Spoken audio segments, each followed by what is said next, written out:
नमस्कार दोस्तों, आप सभी का एक बार फिर से चंद्र प्रकाश प्रजापति यूट्यूब चैनल पर स्वागत है। फ्रेंड्स, आज हमारा inspire scholarship Sunday doubt session 47। हालांकि आज आपको हमारी जो आवाज़ है उसमें चेंजेस आपको देखने को मिल सकते हैं, क्योंकि हमें कोल्ड हो गई थी। फिलहाल कोल्ड तो सही हो गई, लेकिन थोड़ी सी गले में प्रॉब्लम है, बट अभी मैं ठीक हूँ। तो आज जो हम स्पेशली बात करने वाले हैं बैच 2020, 21, 22 और 23 के टॉपिक ले लेके बात करेंगे, एंड उसके बाद जो डाउट्स रहते हैं वो हम क्लियर कर देते हैं। तो चलिए फ्रेंड्स, आज का वीडियो स्टार्ट करते हैं। तो सबसे पहले हम बात कर लेते हैं, स्टार्ट करते हैं 2020 बैच से। तो अगर 2020 बैच की बात करें फ्रेंड्स, तो यहाँ पर स्कॉलरशिप 20 दिसंबर को आई हुई थी। एंड अगर हम बात करें डॉक्यूमेंट्स अपलोड करने की, तो स्टूडेंट ने अपने बीएससी थर्ड ईयर के documents plus MSc enrolment certificate जुलाई मंथ, अगस्त, सितंबर में अपलोड किए थे। हालांकि कुछ स्टूडेंट ऐसे भी हैं जिन्होंने सितंबर लास्ट वीक में अपलोड किया था, उनकी स्कॉलरशिप नहीं आई हुई है। एंड कुछ स्टूडेंट ऐसे भी हैं जिन्होंने बीएससी थर्ड ईयर के डॉक्यूमेंट तो पहले अपलोड कर दिए थे, लेकिन जो एमएससी एनरोलमेंट सर्टिफिकेट होता है वो जाके अक्टूबर वगैरह में अपलोड किया है, तो उनकी भी स्कॉलरशिप नहीं आई हुई है। फिलहाल जिनकी भी स्कॉलरशिप आ चुकी है, आप लोगों को बहुत बहुत कांग्रेचुलेशन चंद्र प्रकाश प्रजापति यूट्यूब फैमिली की तरफ से। देखिए, ये जो स्कॉलरशिप आती है कभी भी एकदम से सीरियल वाइज कभी तो आती ही नहीं, कुछ ना कुछ डेट होती है या कुछ ना कुछ ऐसे स्टूडेंट होते हैं जो बीच के छूट जाते हैं, जिनकी स्कॉलरशिप नहीं आती है। तो अगर ऐसे कोई स्टूडेंट छूट जाते हैं तो उनको परेशान होने की जरूरत नहीं रहती है, उनको जस्ट नेक्स्ट ट्रांजेक्शन का वेट करना होता है। फ्रेंड्स, अगर आपके डॉक्यूमेंट्स बीएससी थर्ड ईयर के plus MSc enrolment documents upload किए हुए 5 महीने हो चुके हैं और स्कॉलरशिप नहीं आई हुई है अभी तक, तो आपको ईमेल कर देना चाहिए इंस्पायर डिपार्टमेंट को। और अगर 5 महीने अभी नहीं हुए हैं तो आपको बिल्कुल भी घबराने की जरूरत नहीं है, जस्ट आपको वेट करना है। अगला ट्रांजैक्शन जब भी होगा, समथिंग जनवरी या फरवरी जब भी होगा, तो आपको हम इन्फॉर्म करेंगे। अगली अपडेट के बारे में बात करें फ्रेंड्स, तो बैच 2021 की है। यहाँ पर स्टूडेंट की स्कॉलरशिप 22 दिसंबर को आई हुई थी। एंड अगर हम बात करें बीएससी सेकेंड ईयर के डॉक्यूमेंट्स अपलोड करने के टाइम के बारे में, तो यहाँ पर सितंबर, अक्टूबर और नवंबर मंथ के स्टूडेंट हैं। लेकिन यहाँ पे जो सितंबर मंथ है, बहुत ज्यादा स्टूडेंट हैं जो छूट गए हैं, यानी कि सितंबर मंथ के बहुत ज्यादा स्टूडेंट हैं जिन्होंने अपने डॉक्यूमेंट्स तो अपलोड किए थे, लेकिन उनकी स्कॉलरशिप नहीं आई हुई है। हालांकि जो अक्टूबर मंथ जो हमने एनालिसिस किया है, इसमें तो मोस्टली सभी स्टूडेंट की आ ही गई होगी। और नवंबर मंथ में लगभग सेकेंड वीक तक के जिन्होंने अपने डॉक्यूमेंट्स अपलोड किए थे, उनकी स्कॉलरशिप आ चुकी है। फिलहाल आप लोग कमेंट करके जरूर बताना कि आपने डॉक्यूमेंट्स कब अपलोड किए थे और आपकी स्कॉलरशिप आई या नहीं आई, आप लोग कमेंट करके जरूर बताना, क्योंकि सितंबर मंथ के काफ़ी ज़्यादा स्टूडेंट छूटे हुए हैं। अब बात करें इसके सोल्यूशन के बारे में, तो सोल्यूशन यही है, वेट। यानी कि आपको करना कुछ नहीं है। अभी जब आपको 5 महीने हुए नहीं हैं, तो अभी के टाइम पे आप कुछ भी नहीं कर सकते हैं, क्योंकि जो स्टैंडर्ड टाइम पीरियड है 4 to 5 मंथ्स का, जो ऑफिशियल टाइम है डीएसटी का, उस टाइम पीरियड बीतने तक हम कुछ भी नहीं कर सकते अपनी तरफ से।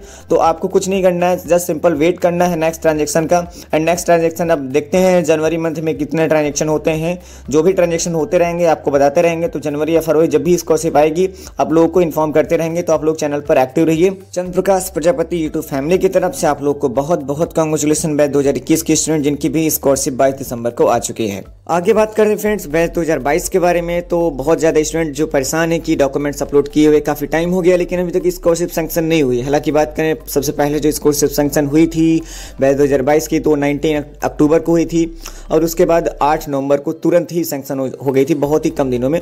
एंड ये जो पेमेंट थी ये आपकी समथिंग 21 नवंबर 2023 को आपके बैंक अकाउंट में आ गई थी। एंड यहाँ पर जो अगली इंस्टॉलमेंट सैंक्शन होने वाली है, इसमें अक्टूबर मंथ में डॉक्यूमेंट्स अपलोड करने वाले स्टूडेंट प्लस नवंबर मंथ में, एंड कुछ स्टूडेंट दिसंबर मंथ के भी शामिल रहेंगे जिनकी स्कॉलरशिप लगभग जनवरी में सैंक्शन हो जाएगी। अब ये चाहे सेकेंड वीक में हो जाए, चाहे मिड जनवरी में हो जाए, लेकिन जनवरी में सैंक्शन होने के बहुत ही ज़्यादा चांसेस हैं। सो फ्रेंड्स, आप लोग चैनल पे एक्टिव रहिएगा। जब भी स्कॉलरशिप सैंक्शन होती है, हम आपको व्हाट्सएप चैनल, टेलीग्राम चैनल पर सबसे पहले इन्फॉर्म करेंगे, एंड कोशिश करेंगे यूट्यूब वीडियोस पर भी आपको इन्फॉर्म कर पाएं। आगे बात कर लेते हैं हम अपने न्यू स्टूडेंट्स के बारे में जो 2023 बैच के हैं, जिन्होंने 2023 में अपना 12th पास आउट किया है एंड फॉर्म भरा हुआ है। इनके ऑफर लेटर के बारे में बात करें तो अभी के टाइम में कोई भी देखिए ऑफिशियल अपडेट नहीं है। ऑफिशियल अपडेट ऐसे कोई आती भी नहीं है। हर साल ऑफर लेटर जून के महीने में आते हैं, तो इस बार भी हम एक्सपेक्ट करते हैं कि जून के महीने में ही आएंगे। अब इसके पहले अगर मई में आ जाते हैं या फिर जून से जुलाई हो जाता है तो वो बात अलग है, लेकिन हम एक्सपेक्ट यही करते हैं कि जून के महीने में ही आने चाहिए। एंड जो रही सिलेक्टेड लिस्ट, रिजेक्टेड लिस्ट या अबेंस कंडीशनली एक्सेप्टेड लिस्ट, ये सब एक ही दिन आता है, यानी कि जिस दिन ऑफर लेटर आता है उसी दिन ये सब सारी लिस्ट आ जाती हैं। तो आप लोगों को कुछ भी परेशान होने की जरूरत नहीं। बहुत ज़्यादा स्टूडेंट ऐसे भी होंगे जिन्होंने कोई डॉक्यूमेंट्स अपलोड करना भूल गए होंगे या फिर कुछ गलती कर दिए होंगे। तो जो भी है, अब आप लोग कुछ भी परेशान होने की जरूरत नहीं है। जो भी होगा वो जून 2024 में होगा, उसके पहले कुछ भी नहीं होगा। तो इसलिए आप चैनल पे एक्टिव रहिए। अगर कुछ पहले भी होता है तो आपको इन्फॉर्म कर दिया जाएगा, और नहीं होता है तो आप जून तक आराम से वेट कर सकते हैं। तो चलिए फ्रेंड्स, यहाँ से कुछ डाउट्स भी क्लियर कर लेते हैं। अभी तक जो हमने आपको बताया उससे काफी ज्यादा स्टूडेंट के डाउट्स क्लियर हो चुके होंगे ऑलरेडी। यहाँ पर क्वेश्चन है, सर इंस्पायर के साथ post graduate and NSP scholarship ले सकते हैं क्या? देखिए, इसके बारे में अगर हम डिटेल्स में बात करें तो पास्ट में बहुत ज़्यादा स्टूडेंट हैं जो इंस्पायर भी ले रहे हैं एंड अदर स्कॉलरशिप भी लिए हैं। ऐसे कुछ स्टूडेंट हैं एंड उनका देखते हुए न्यू स्टूडेंट भी यही चीज़ फॉलो करना चाहता है एंड कुछ स्टूडेंट फॉलो कर भी रहे हैं, दो स्कॉलरशिप अवेल कर भी रहे हैं। लेकिन यहाँ पे प्रॉब्लम यह है कि जब इंस्पायर की गाइडलाइंस में क्लियरली मेंशन है कि आपको एक टाइम पे 2 स्कॉलरशिप नहीं लेनी है, तो उनकी बात को आपको फॉलो करना चाहिए। क्योंकि अगर आज उनके रूल्स में स्ट्रिक्ट नहीं है तो हो सकता है कि कल स्ट्रिक्ट आ जाए और आपकी प्रॉब्लम क्रिएट हो जाए। इसलिए ये काम ही क्या करना कि 8-10 हज़ार के चक्कर में आप अपना 60,000 80,000 जो भी अमाउंट है वो आप गंवा दें। इससे बेहतर है कि आप सिर्फ इंस्पायर ही लें। ये एक मेरा पर्सनल सजेशन रहेगा। लेकिन जो स्टूडेंट न्यू स्टूडेंट है जिन्होंने अभी ना तो इंस्पायर ली है ना ही अदर स्कॉलरशिप अवेल की है, सिर्फ इंस्पायर का फॉर्म भरा हुआ है और अदर स्कॉलरशिप का फॉर्म भरना चाहते हैं, उनके लिए मेरा ये सजेशन रहेगा कि अगर आपके थोड़े कम अच्छे परसेंटेज हैं, आपको डाउट लगता है कि मेरा सिलेक्शन होगा कि नहीं होगा, क्योंकि आपको पता है कि कट ऑफ थोड़ी सी बढ़ जाती है, 2-4 नंबर या 1% इस प्रकार से कट ऑफ बढ़ भी जाती है, कभी कभी सेम भी रहती है जितने से एलिजिबिलिटी नोट इशू होता है। तो जिनको थोड़ा डाउट है कि मेरा इंस्पायर में सिलेक्शन नहीं होगा तो वो जरूर अदर स्कॉलरशिप का फॉर्म भर सकते हैं। लेकिन अगर उसके बाद इंस्पायर में सिलेक्शन हो जाता है तो फिर जो अदर स्कॉलरशिप मिल रही है या 1 साल जो मिल गई उसको आपको रिन्यूअल नहीं करना है। कुछ इस प्रकार से मेरा कहना रहेगा। अगला क्वेश्चन देख लेते हैं। सर, मैंने फर्स्ट ईयर की परफॉर्मेंस रिपोर्ट में सेटिस्फैक्टरी और नॉन सेटिस्फैक्टरी किसी पर भी टिक नहीं किया, मतलब भूल गया हूं, तो क्या मुझे स्कॉलरशिप मिलेगी या रिजेक्ट हो जाएगी? इतना ज्यादा आपको परेशान होने की जरूरत नहीं है, उससे कोई भी फर्क नहीं पड़ता है। आपने सही तरीके से डॉक्यूमेंट्स अपलोड कर दिए, भले टिक नहीं किया, कोई भी दिक्कत नहीं आएगी, आपकी स्कॉलरशिप मिल जाएगी अगर आपकी अच्छे परसेंटेज वगैरह है, कोई बैकलॉग वगैरह नहीं है।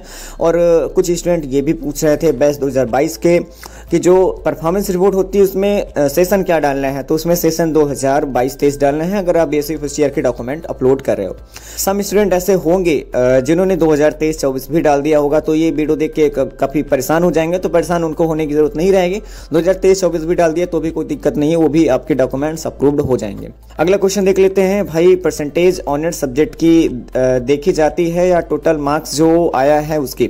स्पेशली ऑनर्स स्टूडेंट, देखिए जो कोर्स होता है वो कई प्रकार के हैं। एक बीएससी नॉर्मल है, बीएससी जनरल कह सकते हैं, एंड एक है स्पेशली बीएससी ऑनर जिसमें ऑनर्स सब्जेक्ट मैटर करते हैं। यानी कि ऑनर्स, अगर आपका जो कोर्स है वो बीएससी ऑनर्स है तो इसमें जो आपके ऑनर्स सब्जेक्ट हैं उसमें आपको मैंडेटरी है कि आपको 7 सीजीपीए, अगर आपका रिजल्ट सीजीपीए में आता है तो एटलीस्ट 7 सीजीपीए या इससे ज़्यादा, या फिर अगर परसेंटेज में आता है तो 60% या इससे अबव मार्क्स आपको लाने पड़ेंगे।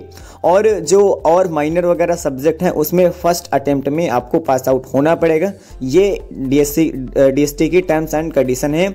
आपके ओवरऑल भले 60% से कम बने, लेकिन आपके स्पेशली ऑनर्स में 60% के ऊपर या फिर 7 सीजीपी के ऊपर नंबर होने चाहिए।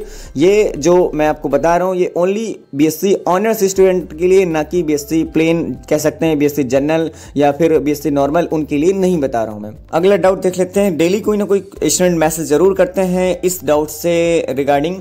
एक क्वेश्चन है, भैया आप प्लीज बताएं कि क्या इंस्पायर के लिए एसबीआई का बैंक अकाउंट होना जरूरी है और क्या ये भी जरूरी है कि वो एनपीसीआई से लिंक हो? तो देखिए, ये जो आपने पूछा एसबीआई का होना जरूरी, तो ये तो डेफिनेटली ये तो सबको पता होना चाहिए कि एसबीआई का ही होना चाहिए। और ऐसा अकाउंट जिसमें मतलब कोई ट्रांजैक्शन लिमिट ना हो, जिसको हम रेगुलर सेविंग बैंक अकाउंट कह सकते हैं या फिर नॉर्मल सेविंग बैंक अकाउंट कह सकते हैं। यानी कि जो अगर 120 का ट्रांजेक्शन किया जाए, जितने का भी ट्रांजेक्शन किया जाए, कोई लिमिट ना हो और पैसे आराम से आपके बैंक अकाउंट में आ जाएं। और आप जब भी अपना अकाउंट लॉगिन करते हो तो लॉगिन करने के बाद में स्कॉलरशिप फॉर हायर एजुकेशन में जब भी आप क्लिक करते हो तो ऊपर सभी के अकाउंट में एक नोटिफिकेशन लिखी रहती है कि it is mandatory to link your bank account with Aadhaar card for receiving timely payment. कुछ इस प्रकार से नोटिफिकेशन लिखी रहती है। कुछ स्टूडेंट उसी से परेशान होते रहते हैं कि मैंने तो आधार कार्ड लिंक करा दिया फिर भी ये हट क्यों नहीं रही।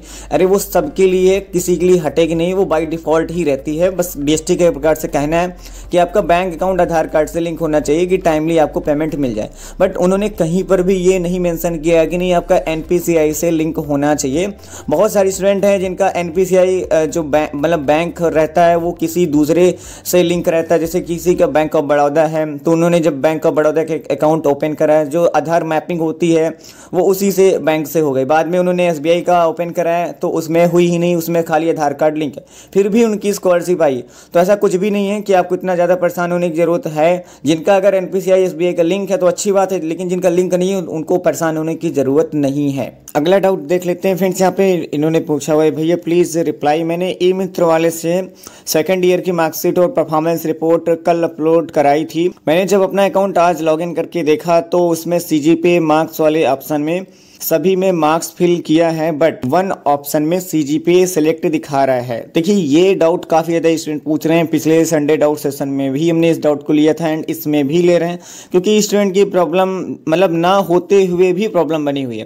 यानी कि इसमें आपकी कोई गलती नहीं है, आपने सब कुछ सही किया है, फिर भी जब आप लॉगिन करके देखते हैं तो आपका वहाँ पर आपका CGPA दिखाता है। तो आप उसको दिखाने दीजिए, आप उसको इग्नोर करिए, उससे कोई मतलब नहीं है। जो आपने किया है वो सही है। और मान लीजिए कि कभी किसी स्टूडेंट ने, एक मैं एडिशनल चीज़ बता देता हूँ, किसी स्टूडेंट ने वहाँ पे मार्क्स की इन्फॉर्मेशन देने में या फिर CGPA की इन्फॉर्मेशन देने में कोई मिस्टेक कर दी तो भी कोई दिक्कत वाली बात नहीं है। DST वाले आपके जो डॉक्यूमेंट्स उनको प्रॉपर व्यू करते हैं, देखते हैं, उसके बाद ही डिसीजन लेते हैं कि आपकी स्कॉलरशिप देनी है कि नहीं देनी है। आपकी वहाँ पर ये तो एक नया सिस्टम अभी लेटेस्ट में ही इसी 2023 में ही लॉन्च हुआ है, नहीं इसके पहले तो था भी नहीं है। अगला क्वेश्चन देख लेते हैं। भैया हमारी ओरिजिनल मार्कशीट हमें मिली नहीं है कॉलेज से और ऑनलाइन वाली मार्कशीट पर हमारे कॉलेज के प्रिंसिपल साइन नहीं कर रहे हैं, हम क्या करें? हमने सारे सिचुएशन बताई फिर भी ऐसे में लेट हो रहा है। तो देखिए ऐसे में मैं आपको यही कहूँगा कि 1 साल का टाइम होता है। अगर आप 2022 बैच के स्टूडेंट हो तो जून 2024 तक का आपके पास में टाइम है, जिसमें आप अपने डॉक्यूमेंट्स BSc फर्स्ट ईयर के अपलोड कर सकते हो। तो अब इतने टाइम में आपकी ओरिजिनल मार्कशीट आ जाएगी, क्योंकि वो जब इंटरनेट पे वैसे साइन उनको कर देना चाहिए, लेकिन अगर उनको थोड़ी जानकारी का अभाव है, थोड़ा कम समझ रहे होंगे या फिर उनको ऐसा लग रहा होगा कि समटाइम्स स्टूडेंट मतलब हो सकता है उनका कुछ अलग पर्सनल ओपिनियन हो, आई डोंट नो क्यों नहीं कर रहे हैं, क्योंकि उनको करना चाहिए। आप एक बार चाहे तो यूनिवर्सिटी जाके साइन करा लो, वहाँ से भी आपका काम हो जाएगा। अगर आपके कॉलेज वाले साइन नहीं कर रहे हैं तो अल्टरनेट ऑप्शन यही है कि आप इंटरनेट रिजल्ट पर यूनिवर्सिटी जाके आप साइन करा लो। और अगर यूनिवर्सिटी वाले भी नहीं कर रहे हैं तो फिर वही लास्ट ऑप्शन है कि ओरिजिनल मार्कशीट का वेट करो। आपके पास में टाइम है, आपको इतना ज़्यादा परेशान होने की ज़रूरत नहीं है।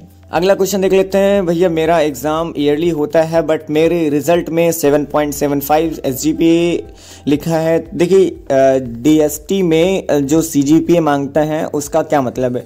देखिए जो DST वालों का कहना ये है कि हम सिर्फ पार्टिकुलर ईयर देखते हैं, क्योंकि वो पार्टिकुलर ईयर के बेसिस पर आपको स्कॉलरशिप प्रोवाइड करते हैं। तो चाहे कोई भी ईयर हो, अगर आपके उस ईयर के CGPA निकालने हैं, वो कैसे निकालेंगे? उस ईयर में जितने भी अगर आपके सेमेस्टर हो रहे हैं उनका एवरेज जो वैल्यू है वही CGPA कहलाएगा। अब देखिए यहाँ पे क्या है कि जैसे आपका रिजल्ट ईयरली हुआ है और उसमें आपका SGPA में रिजल्ट आया, तो जो आपके SGPA हैं यानी कि एक ही आप सेमेस्टर मान सकते हो और बाय डिफ़ॉल्ट वो वही 7.75 CGPA ही आपका रहेगा जो आपका SGPA आया।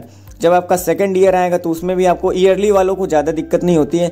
जिनके एग्ज़ाम सेमेस्टर वाइज में होते हैं वो थोड़े कंफ्यूज रहते हैं, क्योंकि उनके 2-2 सेमेस्टर आ जाते हैं। सपोज कोई स्टूडेंट है जिसके फर्स्ट सेम में 8 SGPA आ गए एंड सेकेंड सेम में 7 SGPA आ गए, तो अब उसको कन्फ्यूजन ये रहती है कि मैं क्या चढ़ाऊँ, 8 चढ़ाऊँ कि 7 चढ़ाऊँ। ना तो 8 चढ़ाना है ना तो 7 चढ़ाना है, वहाँ पर दोनों का एवरेज चढ़ाना है, यानी कि 8 + 7 करना है यानी कि 15 और 2 से उसको डिवाइड करना है। तो जो भी वैल्यू है वो आपको एज अ CGPA मेंशन करनी होती है। और रही बात जिनके रिजल्ट मार्क्स में आते हैं उनके लिए बहुत ही सिंपल है। अगर सेमेस्टर वाइज है और मार्क्स में आपका रिजल्ट आ रहा है तो सिंपल पर्टिकुलर जो भी ईयर है उस ईयर के दोनों मार्क्स आप कैलकुलेट कर लो और दोनों का जो मैक्सिमम मार्क्स है पूर्णांक है उसको भी आप कैलकुलेट करके जितना भी है वही आप चढ़ा सकते हो।